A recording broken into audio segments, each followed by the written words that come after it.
Shalom Ubracha, nous poursuivons avec la troisième Mishnah du cinquième Pérec.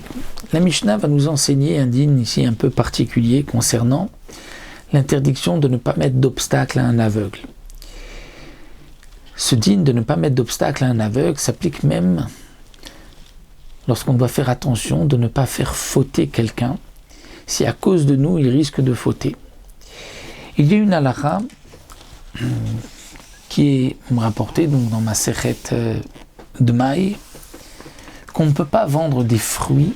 même à un Talmid Chacham, tant qu'on n'a pas prélevé Trumot ou Maasrot.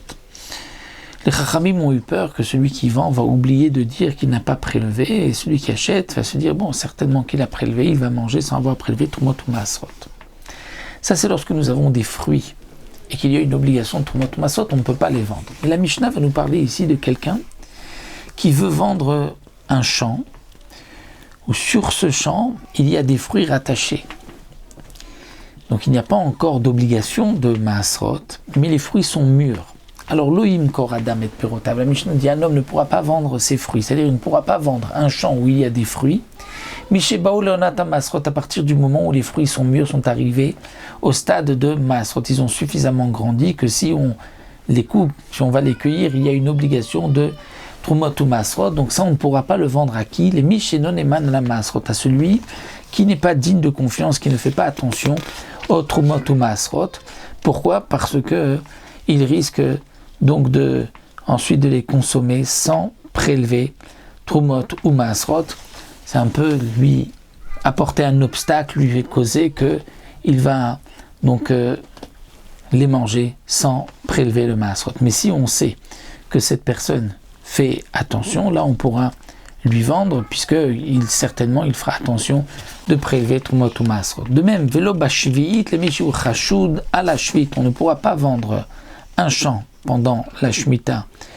où il y a des fruits qui ont poussé donc pendant la Shemitah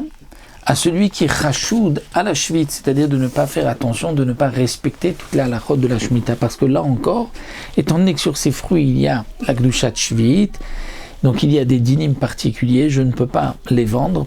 Donc même si on veut vendre, on va dire la 8e année, mais qu'on a des fruits qui sont encore de la 7e année, c'est interdit, étant donné que l'acheteur risque de ne pas faire attention à toutes les halachot concernant ces fruits, puisque lui est soupçonné de ne pas faire attention, il est soupçonné sur la Shemitah, et moi qui lui vends vais transgresser donc cette interdiction, ne met pas un obstacle devant quelqu'un qui est aveugle, c'est-à-dire de quelqu'un qui est aveugle dans cette mitzvah, qui risque de ne pas la faire. Vim bikeru notel et tabakorot mocher et asher. Et si